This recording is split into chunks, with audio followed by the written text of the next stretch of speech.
The very guest who is sleeping in your premium suite tonight does not actually belong to your hotel. You check your dashboard in the morning. Seeing 100% occupancy lighting up the screen feels like a win.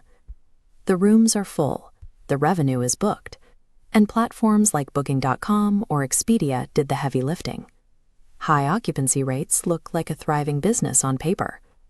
But without a direct connection to those guests, these bookings represent a temporary surge in cash flow rather than a foundation for long-term growth. You provide multi-million-dollar real estate. You pay for the housekeeping, the electricity, and front desk staff. Yet the OTA quietly holds the actual relationship with the person sleeping in your bed. Operating a property this way puts the entire valuation of your business at the mercy of a third-party algorithm. You carry all the operational risk, while someone else owns the asset that actually matters. To pinpoint exactly where the power shifts from the property to the platform, we have to track the structural flow of a modern OTA booking. When the guest clicks Reserve, the transaction splits. Down path 1, the hotel receives a short-term payment, quickly slashed by a heavy 20% commission.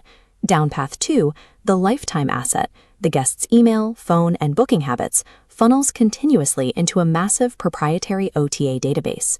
You are paying a premium to fill a room today, while simultaneously financing the platform's ability to harvest the data required to control your bookings tomorrow. This is structural commoditization. These platforms are not hospitality partners. They operate as an extractive mechanism, executing a permanent asymmetric transfer of your long-term business equity. The reason this model works so efficiently comes down to the modern traveler's cognitive behavior. Guests are conditioned by the seamless, frictionless experience of the app on their phone. Months after the trip, they remember the interface they used to book the vacation, completely forgetting the specific brand of the boutique property they actually stayed in. OTAs capitalize on this amnesia. They strip away your unique brand identity, reducing your multi-million-dollar property to a set of generic filters in a search bar: pool, breakfast, bed, and price. Because the hotel lacks the guest's direct contact data, reaching out to them for next year's vacation is impossible.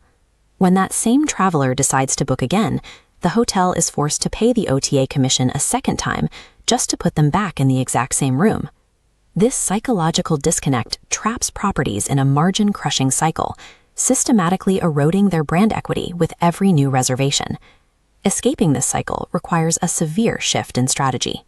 In modern hospitality, the long-term value of a property is measured by guest ownership rather than daily occupancy rates.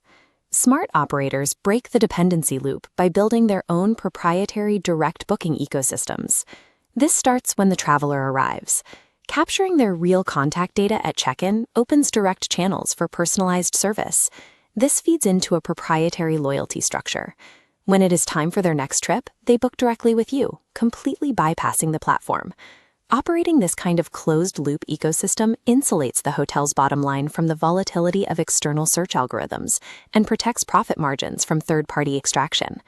In the modern hospitality industry, the rule is simple. He who owns the guest data holds absolute power. It is time to stop renting customers at a massive premium and start owning the guest journey from start to finish. Mastering the transition from a highly commoditized room to a self-sustaining direct ecosystem is exactly what separates obsolete real estate from dominant hospitality intelligence. Follow Hoteliers IQ for smarter hospitality insights.